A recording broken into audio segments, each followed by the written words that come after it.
I think the reason why we're doing this and why people will be doing this in another 150 years will always be about the music. Okay. Because the music is timeless. Just as we'll talk about Mozart and Beethoven, these classical composers from a long time ago, they'll still be talking about the Beatles because it is just great music, and it is still great music. And I think it always will be. By the time the Beatles went television, the crime rate actually dropped. Without Hamburg, you wouldn't have had the Beatles. John couldn't play the guitar properly. He played banjo chords. Most impressively, Paul could play a right-handed guitar upside down because Paul handed. Yeah. So Ivan and Paul become friends, and it's Ivan who says to Paul, "My friend John's got this group. Do you want to come and see them?" So Ivan brings Paul and introduces him to John. Oh man! And if it hadn't been for Ivan Vaughan, we would not be having this conversation. There would be no Beatles. Country music was a massive influence on the Beatles. Brian never told Pete he was fired. He said, "The boys want you out."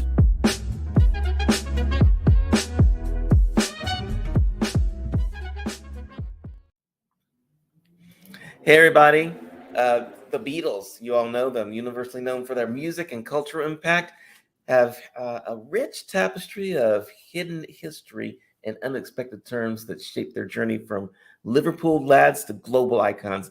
Now to help us delve into this intriguing, less explored side of the Beatles, we're privileged today to welcome David Bedford. He was born and raised in the same Liverpool neighborhood as Ringo Starr. David's connection to the Beatles world is both personal and profound. He's an author of 7 Beatles biographies, including the critically acclaimed Liverpool, Birthplace of the Beatles, and Finding the Fourth Beatle. David is an unrivaled authority on the Fab Four's history. He spent decades uncovering the facts, debunking the myths, and revealing the truth, captivating narrative of the world's most famous rock band. We're going to have a good time talking about this. I can't wait to ask some questions, and here we go.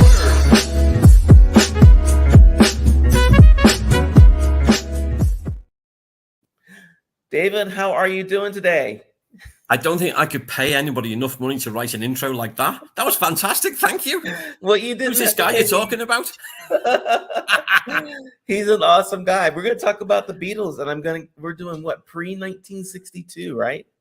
Yeah, that's the interesting years. Yes, let's jump right into it because the Beatles are fascinating. I mean, like if most bands could have like a career, it's like 1/10 of what they've had, they'd be like famous. Yes, definitely. Let's start at the very, very beginning, at least what I know as the beginning. I'll ask the questions and you just tell me the stories, and let's do this. Sure. So how did John and Paul McCartney initially meet? And like what led to their decisions to collaborate and make music? Okay, well, it's one of the biggest coincidences ever. So you've got young John Lennon. He's moved into an area called Woolton in Liverpool, very middle class, villagey feel to Woolton in Liverpool, and he's got this skiffle group called the Quarrymen. Now, skiffle was a musical craze over here. It lasted between 1956 and beginning of 1959. Didn't last long, and it was started by a guy called Lonnie Donegan. Now, Lonnie was in a jazz band, but he loved some of his early songs and Woody Guthrie, Woody Ledbetter, and all those roots country music, all from America. And what they used to do is when they had the Dixieland Jazz concert that they were playing in, you can only play for like 45 minutes, I should say. Oh, I love 45 seconds. Yeah, 45 minutes, and then you'd need a break to breathe. So in the interval, Lonnie Donegan would come on with a guitar. Somebody had a washboard, somebody'd have a T-chest bass. And this sort of harks back a little bit to the jug bands back in the 1920s America. And they do these skiffle songs. So this song came out as a single beginning of 1956 called Rock Island Line. Again, it's a lead belly song. And it just dominated the charts, and it sold well on both sides of the Atlantic. And instead of, if you wanted a career in music, you had to be a good singer. Somebody would sign you, and they get somebody to write a song and give it to you. Lonnie Donegan was saying, grab a guitar, make your own instruments. It doesn't matter. You only need 3 chords, and you can start a group. No. And it was brilliant fun. And so John, with some friends at school, starts his group called the Quarrymen sometime around the middle of 1956. So they've been going for about 12 months, and they're playing at a church fete. It's like a summer fair in his local area of Woolton. Now, John had a bit of a reputation among the parents. They were saying to their lads, we don't really want you hanging around with that Lennon. That's how he was known, that Lennon. And so one of his best friends, Ivan Vaughan, really clever lad, real good friends. His parents didn't want him in the same school as John because he was such a distraction. But he said, no, you're going to learn nothing if he's around. You're not going to the same school. So they send him to a completely different school in the city centre. He ends up in a class with the lad born on the same day as him, 18th of June, 1942, whose name is Paul McCartney. No way. Yeah. So Ivan and Paul become friends. And it's Ivan who says to Paul, my friend John's got this group. Do you want to come and see them? So Ivan brings Paul and introduces him to John. Oh, man. And if it hadn't been for Ivan Vaughan, we would not be having this conversation. There would be no Beatles. You know what's amazing to me? There's like people can go back and they can go like, I knew them when, right? Yeah. And you've written a book about the 23 drummers that they had before Ringo. And I wonder how many of those guys are kicking themselves going like, I could have been Beatle. I could have been Beatle.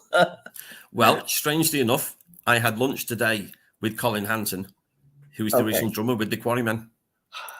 So he was their first drummer. And he was with them from 1956 through till early 1959. So he was the first guy. He has no regrets. No. Well, does he even think about it and say like, oh, you know, if I just stayed a little bit longer or anything like that? No, he's got no regrets. He's had a wonderful life. He's got a lovely family. Yeah. Because what could have happened? Who knows? So no, he's had a lovely life and he's quite happy. He really is. So he was there that day. John met Paul.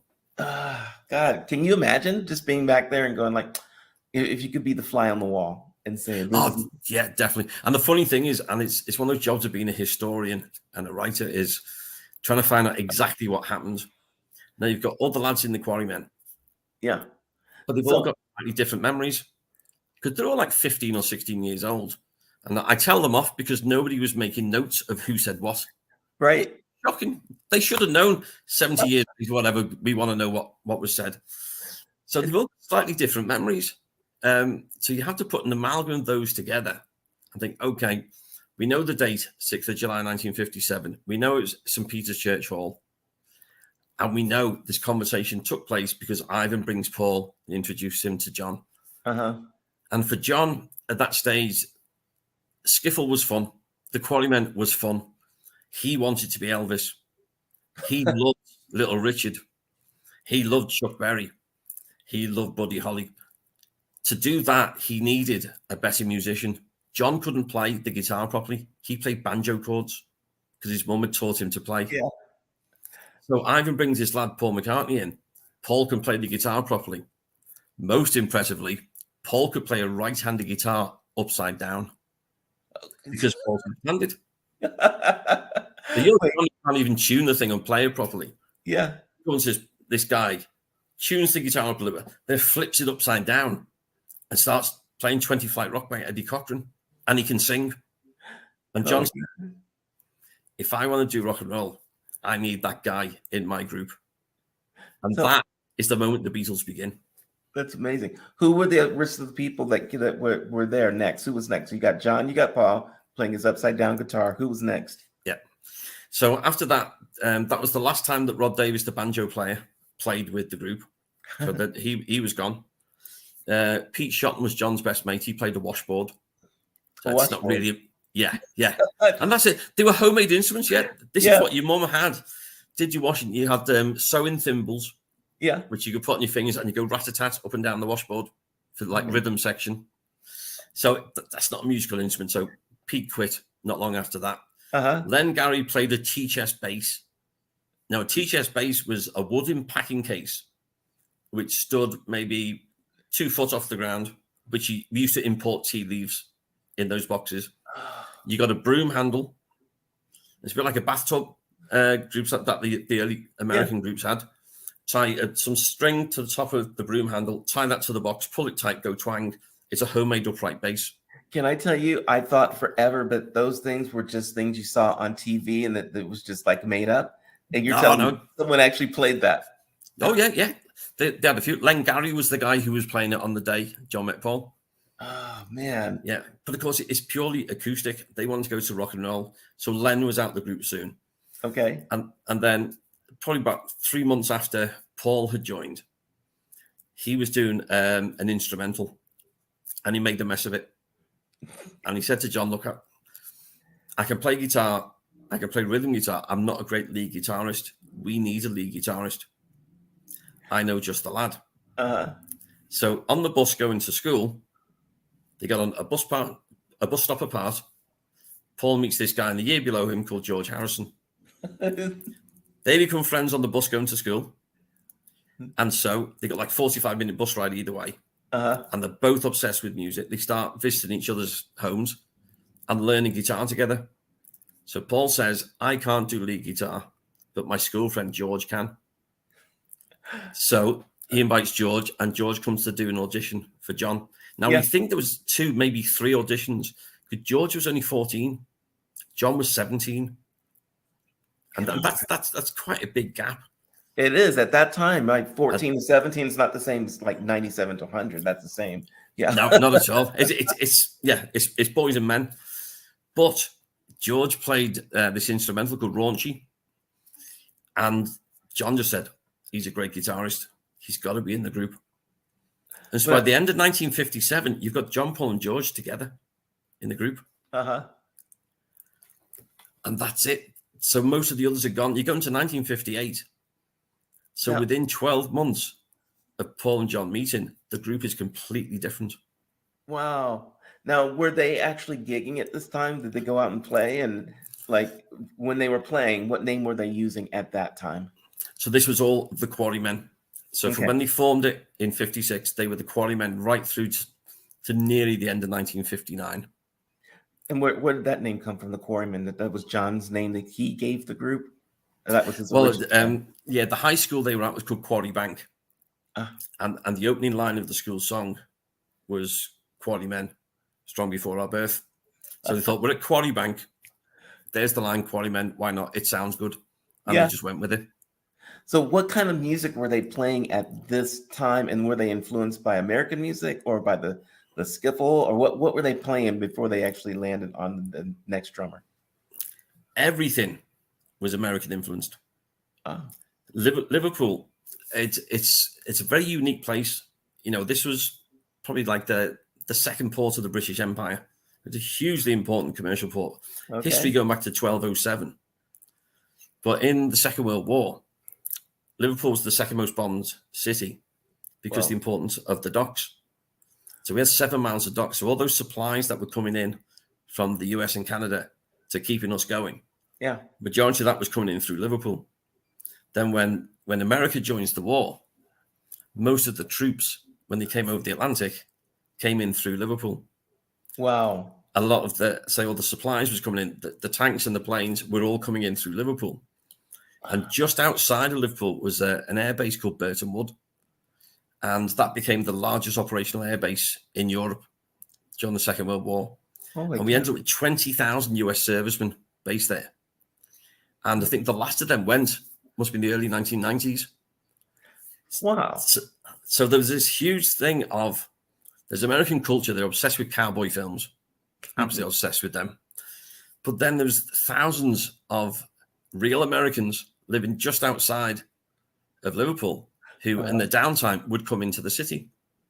So go to like 1960 and they're starting to become a rock and roll group. And we had a large Afro-Caribbean community. So that the black US servicemen would go to the black clubs in Liverpool. Well, John, Paul and George would often be hanging out in those clubs. And so they were talking to Americans who were bringing their records to play. So they were learning everything musically that they wanted to do was American music. So you can see that just behind me, got this one of my recent books, The Country of Liverpool. Yeah. Liverpool had the biggest country and western scene, certainly in Britain, probably in Europe, at the same time that the Beatles was happening. Country music was a massive, massive influence on the Beatles. You know, they loved Hank Williams. Yeah. John particularly was a huge Hank Williams fan. But you think of the artists they wanted to be, you know, Buddy Holly, Carl Perkins, Elvis, all got their roots, Everly Brothers, all got their roots in country music. So Liverpool had a lot of country music, but it was all Americans. They loved it. And you could get the blues over here because we also had these guys called the Cunard Yanks. And they were Liverpool sailors who sailed on the crossing from Liverpool to New York.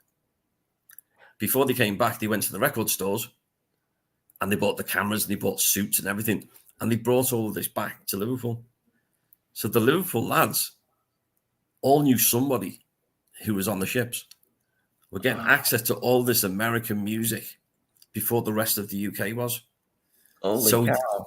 So in some ways, I would say Liverpool looked more across to New York than it does south to London. Wow. Did the Beatles actually? Well, they weren't the Beatles at that time, but did they play country music at the time? Oh yeah, yeah. So if you look at the earliest Quarrymen business cards, actually right there in the center of the cover is one of the early Quarrymen business cards, which describes their music: country, western, skiffle, rock and roll. Because what they realized was skiffle music that Lonnie Donegan was playing has most of its roots are in American country and folk. But the three chords you learn for skiffle are the same for country, are the same for rock and roll. Yeah. It's just the beat that changes up. Exactly. And they suddenly realized that's why skiffle didn't last that long. It was simple. It was fun. But you could then do country and then you could do rock and roll. So skiffle went. Everybody wanted rock and roll. But again, it was all American music. And it's quite amazing that artists like Little Richard and Chuck Berry, that there's Black American artists, were sometimes more popular over here than they were back in the States. Yes. They loved them. John says one of the most important moments in his life was hearing Long Tall Sally by Little Richard for the first time. He said, when I heard it for the first time, it was so great I couldn't speak. Oh my God. Did they actually get to meet like Little Richard themselves, or were they too young and nobody at the time? No, they met him. So the year after Brian Epstein became the manager, so they're now the Beatles. And it's who's the drummer at that time? So by the time they get to meet Little Richard, Ringo has just taken over from Pete Best. So Pete Best had been the drummer for 2 years. He's replaced just before they get to make the first record. But they get to meet Little Richard. He plays locally here, and the Beatles are second on the bill. There's a great photo of the four of them taken with Little Richard. Yeah, because he was like their hero. Because all you think of, She Loves You and stuff, and all the great stuff that Paul would do with the that's all direct from Little Richard, and that's stolen straight from him. And Paul could sing like Little Richard could. And you think the song that defines the Beatles' career is Long Tall Sally. There we go. So it's just a huge influence on them. The first time they play in the States, a concert over there, like the opening song is Long Tall Sally. The last concert they play at the end of August 1966 in San Francisco, they sign off with Long Tall Sally. There we go. So there's a tribute right there. Absolutely. They absolutely idolized Little Richard, and they met him again in Hamburg as well.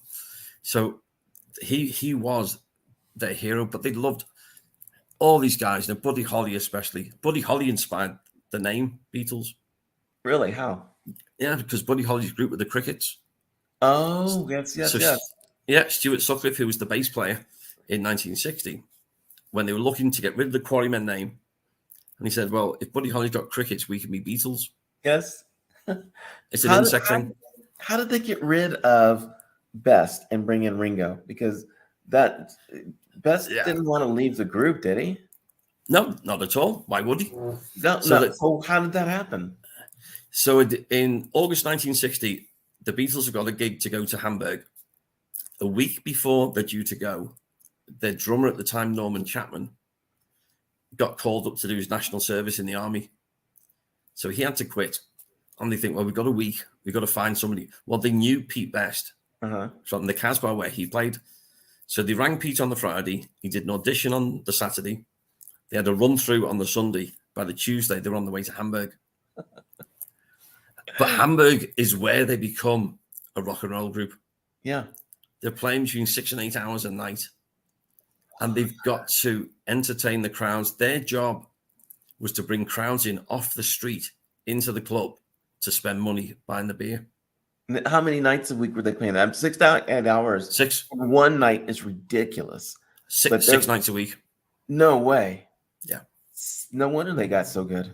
Yeah. But and that's it, the great theory of your 10,000 hours. Well, that's sort of what they did on the stages of Hamburg. Mm-hmm. And most songs back then lasted, 2.5 minutes? Yeah. Well, if you've got to fill up to 8 hours, that's a lot of 2.5 minutes. So what they had to learn to do was get a 2.5 minute song and make it last for 5 or 10 minutes. Mm-hmm. And so they learned to be creative. They developed their stagecraft there, how to entertain an audience.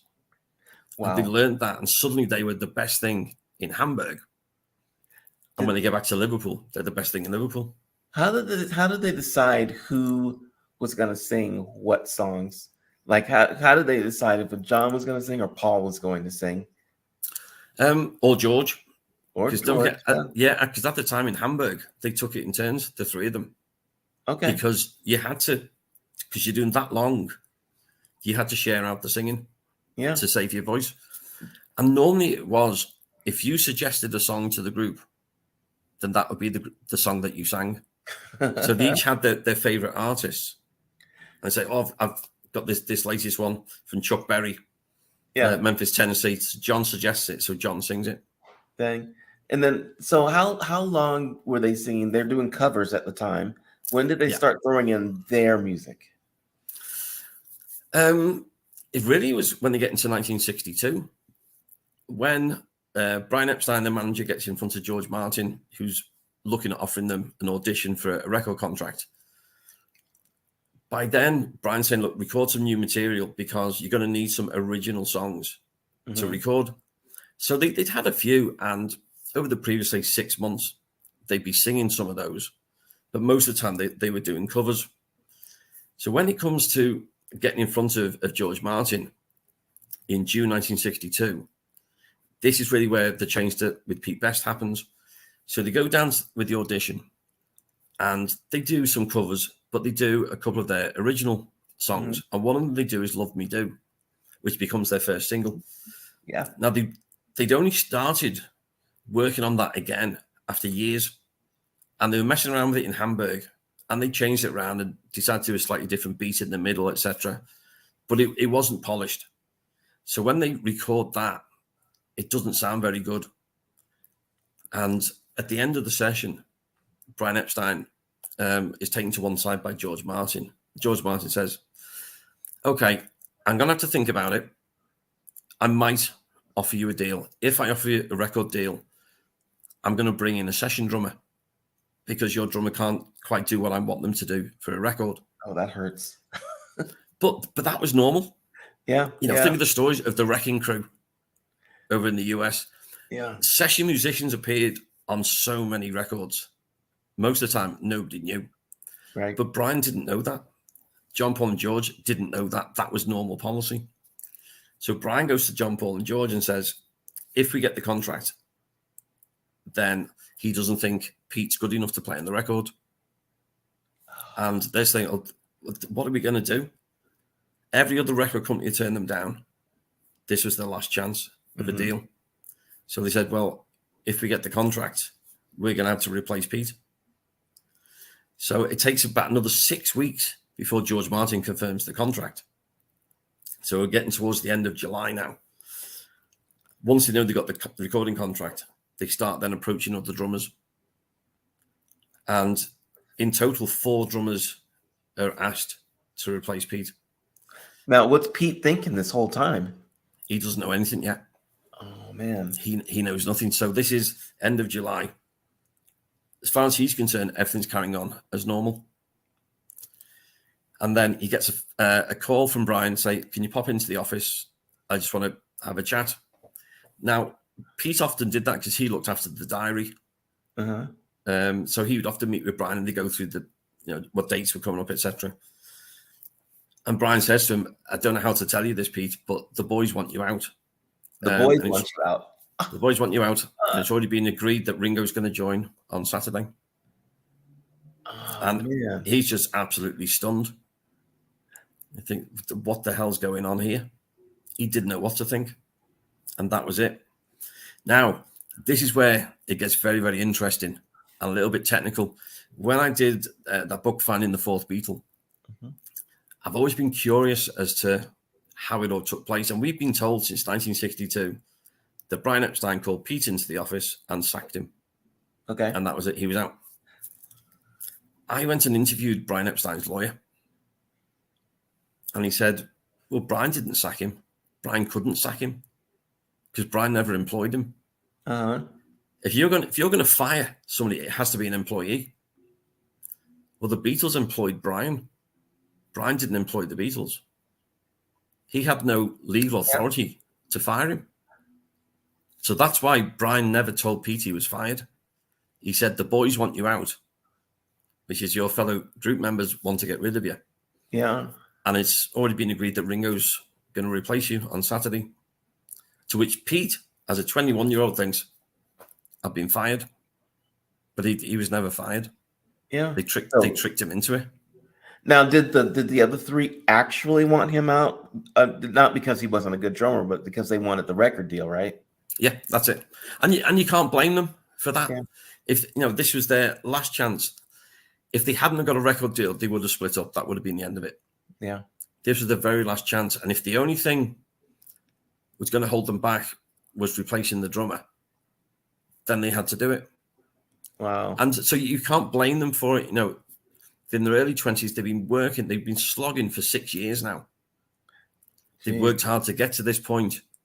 And if that was going to be the difference between the record deal or not, they had to make the change. That's fabulous story, because I mean, now the fact that they could go in, play covers, and somebody would sign them, that would never happen now. You go in with original music, then you get the producer who rewrites all your stuff, and then they turn you into a star. Yeah, and all that is down to the Beatles, because they insisted on recording their own original songs. Mm-hmm. That gave permission to every singer-songwriter that has followed since then. So it changed the music industry. Yeah. It started when they started playing out as the Beatles, right? Now, when I've seen the videos of them coming to America and everyone going crazy. How did that happen? How did everyone know, oh my God, the British invasion? We got the Beatles coming over. We got the Stones. We got everybody else. How did that just blow up like it blew up? It's crazy mixture of events, as is everything with the story of the Beatles. And I often say that if you wrote their story as a work of fiction, nobody would believe it. It's too almost impossible to believe. So 1963 in the UK, the Beatles have got albums at #1. They're the top act. They're doing everything. They go off on their first foreign tour, which is to Sweden. When they come back into London's Heathrow Airport, there's lots of fans there screaming for them. Really? Yeah. Walking through the airport at that time was a man called Ed Sullivan, the famous TV host. Mm-hmm. He says, what's all that noise about? Who are they all screaming for? It's a group called the Beatles. Oh, I want to know more about them. So Ed Sullivan heads back. Now, Capitol Records, which was the record company in America, weren't particularly interested in promoting the Beatles. So they had a couple of singles out on small independent labels, VJ and Swan. Mm-hmm. But they start getting some radio play. They then appear on the Jack Parr show.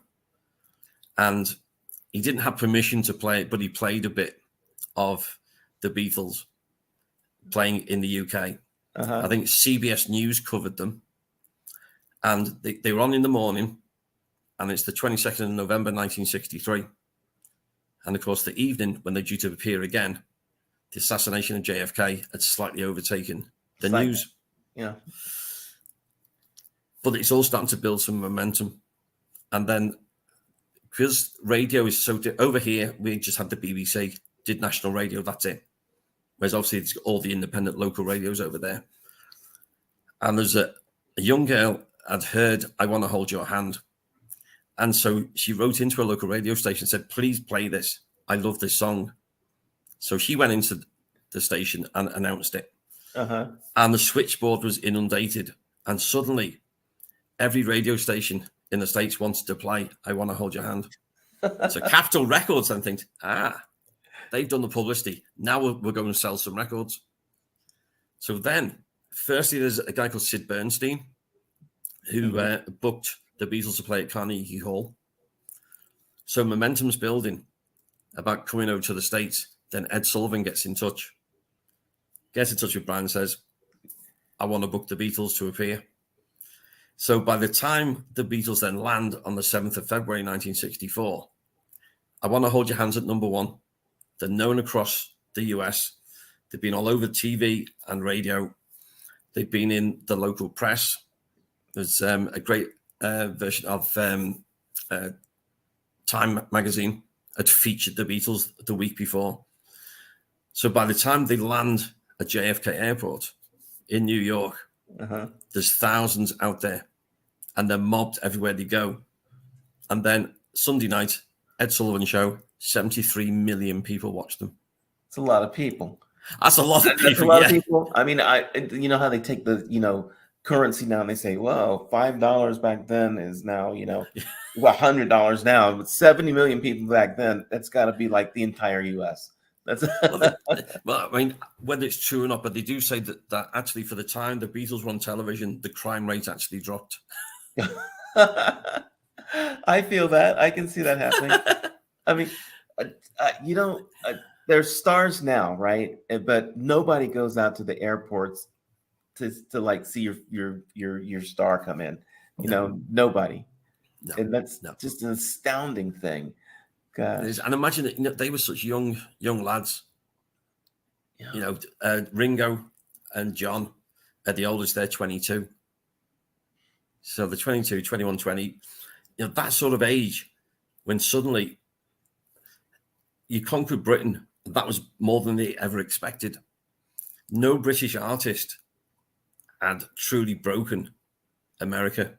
But of course, they wanted to be in America because their music, if you think about it, was they played American music. They then put a Liverpool twist on it, wrote their original songs in that style, and then sold it back to America. So the place they wanted to be was where their love of music had started, which was in America, in the States. Yeah. That's where they needed to be. That is fantastic. Just I got to ask you this because, you got the Stones, you got the Beatles. Were they or were they not friends with the Stones? Oh, yeah, they were very good friends. Okay. It was the Stones manager, Andrew Lou Goldman. And he'd worked out, he was very, very good at marketing. He did some stuff with the Beatles as well. And he thought, well, the Beatles have got this one image. You've got to do something that's the opposite. And so they weren't in suits. They had the longer hair. They were the rebels. They were the bad boys, which is sort of what John really wanted the Beatles to be. But the Stones' first hit single was I Want to Be Your Man, Lennon McCartney song, which they'd only given to Ringo on the album. So they gave that to Mick and Keith for the Stones, and that was their first UK hit. Wow. So they would often hang out together. They were good friends. Who was the better writing team, you think? McCartney and the Lennon or Richards and Jagger? I don't think there's anybody ever will top Lennon McCartney. Okay. They're just geniuses, absolute geniuses. And let's go too far into the future. I was going to ask why did they actually break up? But I know people just don't understand. Music is ego, music is personalities, and it's hard to get those things together. It doesn't matter how much money or how much fame you have. Yeah, and they basically were living with each other constantly for like 7 years. Beatlemania taking over. You couldn't walk down the street. And once they stopped touring at the end of '66, then they were spending months and months in the studio. Wow. But the big thing that changed is when Brian Epstein suddenly died in the summer of '67. And he was only 32 years old. Brian was the guy. Without him, they wouldn't have got out of Liverpool. And with Brian gone, they wouldn't replace him with another manager. Yeah. And that was sort of the beginning of the end of them sort of drifting apart. That's something. What's your favorite Beatles album, by the way? Oh, I often get asked this question, and I'll normally come down and say Abbey Road, which was the last one they ever recorded. And probably because I think George's songs are as good as anything that John and Paul wrote with that album. It's just a brilliant album. The way they put it together, and even the fact they were hardly in the studio all together at the same time. They put together this absolute work of art, and you think, well, go out at the top. Yeah. And you couldn't really top that. It was a fantastic album. Okay, so I have to ask you some. I have to ask you some this or that questions. And it's okay, because I've got so many questions. We could go on for hours, and I'm gonna. So I'm gonna ask you questions. You can answer like one or the other, not neither or both, and let's just have some fun with it and see where we're going. I'm good for that. Yeah. As a matter of fact, one of the questions I have to ask you is: you've got the Ed Sullivan Show, and you've got the Rooftop concert at the end of their career. Which one do you go for? Rooftop. Rooftop was brilliant, wasn't it? Oh, it's absolutely. And we'd seen it when Disney put on the Get Back series, and you saw the Rooftop concert. Like, that was just spine tingling. And you know, the interesting thing when you're watching that is that they're up there, and it's almost as if they're in full color looking at the future. Then the cameras go down to the street. It's almost like it's in black and white and 10 years earlier. Yeah. The disconnected is massive, but the Rooftop, I just love that. Fabulous. The Rooftop, it seems like if you could like take the movie Fame, that would be Fame on steroids with the Rooftop concert, right? Yeah, definitely. I love it. Okay. How about Liverpool or Hamburg? Depends of what you mean by this, because I'm actually working on a documentary at the moment about the Beatles in Hamburg. Okay. And without Hamburg, you wouldn't have had the Beatles. But without Liverpool, you wouldn't have had the Beatles. So I think what they needed to do was they had to start in Liverpool, but they had to go to Hamburg to progress. Yeah. But after Hamburg, they had to go to London. And one of the other books that I've done, which is this one here, with the two friends of mine, the Beatles' Fab Four Cities, we look at Liverpool, Hamburg, London, New York, and how similar all four cities are. These big cosmopolitan port cities. Wow. And they define the Beatles' career. It is amazing. I have to say that from the little bit that I know, that the Hamburg time where they're spending hours playing and just honing their skills, I don't know if they could have done it without that. No, it was essential. They had to go there. They had to spend that time on stage. Yeah. They learned everything about being a group while they were out in Hamburg. So, yeah, no Hamburg, no Beatles. Okay, let's talk about some album covers. What about Beatles for Sale or Sgt. Pepper? What's one? I love the concept of the Sgt. Pepper album. There's a great photo, and it's a McCartney family photo. And because Paul's dad, Jim, was a jazz musician, and other members of the family were musicians, and they got this wonderful photo of all the family together, sat around, and right in the middle is a bass drum with Jim Mack's band on. That's the family photo that inspires the cover for Sgt. Pepper. Yeah, and it's such an iconic cover. Yeah, like we don't make album covers anymore and we don't make CD covers anymore. So there's no album art anymore. Absolutely right, and that's a travesty. It is. Liner notes are so much better than anything you can read on the internet. Yeah, definitely. I'm with you on that. Oh my god. I think I know that this is about you. Writing for fan club magazines or writing books? You've written many books, but do you write for any of the fan club magazines? Well, I started writing for the London Beatles fan club, which then became the British Beatles fan club. Okay. So that was the first writing I ever did about the Beatles. But I love writing my books. It's the research. I really enjoy the research, and I'm still learning something new almost every day. There's still stuff to be learned. Yeah. Having that lunch with Colin Hanson today, and we were just chatting about the day John met Paul, and he said, you know where you think the meeting took place? Actually, there's another room there. I think, there's what?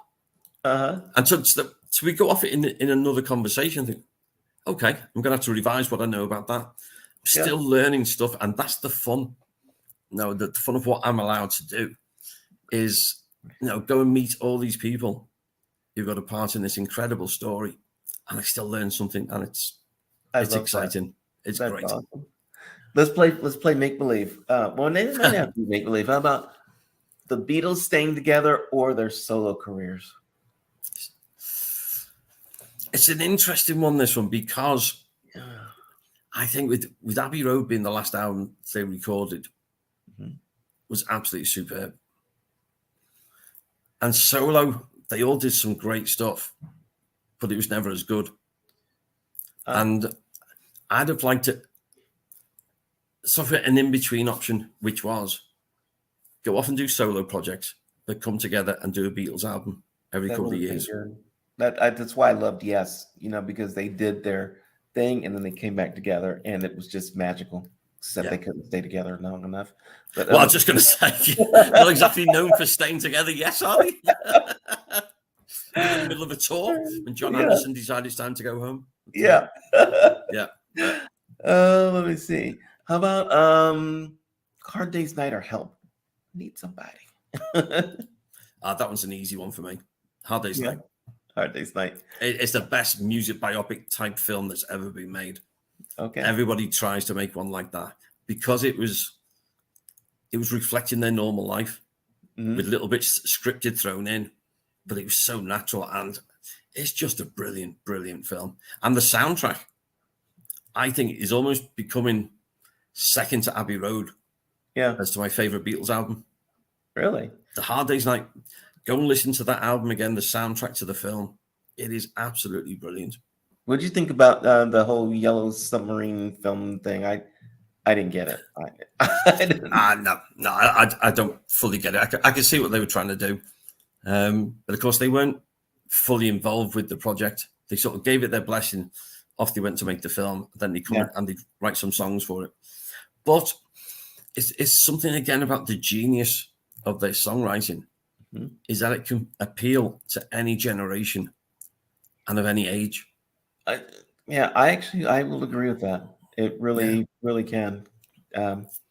Here's another one. How about as far as fashion? We got mop top haircuts or Sergeant Pepper uniforms.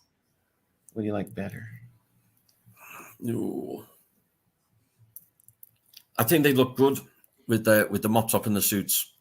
Sergeant Pepper, you can see what they were trying to do. They never fully realized what they were trying to do with Sergeant Pepper, which was create these alter egos. So at the beginning of the album, you've got introducing Billy Shears and Ringo sings his song, but they never followed that on with their other personas, which is a shame. But so I think musically, but I think if you're going to go for either Mop Top or Sergeant Pepper, I'd definitely go for Hamburg. Okay. Which is the third option. Just to be awkward. I like that Sergeant Pepper look. I thought that was a cool look. Yeah, they look good. Yeah, that was great. Yeah. Okay, last one. The Beatles' music or their cultural impact? I think the reason why we're doing this and why people will be doing this in another 150 years will always be about the music. Okay. Because the music is timeless. Just as we'll talk about Mozart and Beethoven, these classical composers from a long time ago, they'll still be talking about the Beatles because it is just great music, and it is still great music. And I think it always will be. That's awesome. I want people to stay in touch with you for sure. And we're going to have to do this again because I know that we could talk for days at a time about the Beatles, about music in general. So we've got you at davidbedford.com. People can find you there. And also Liverpool Beatles podcast, littipod.com. Yep. And we've also got BeatlesBookstore.com. And I'm going to leave this on the screen so that people can actually see it as we run out of here. This has been a fabulous conversation. That's been great fun. It has been really, really fun. I could sit here and just listen to you. So thank you for that. Thank you. And Pleasure. we'll do this again. Everybody, we'll see you later. Peace.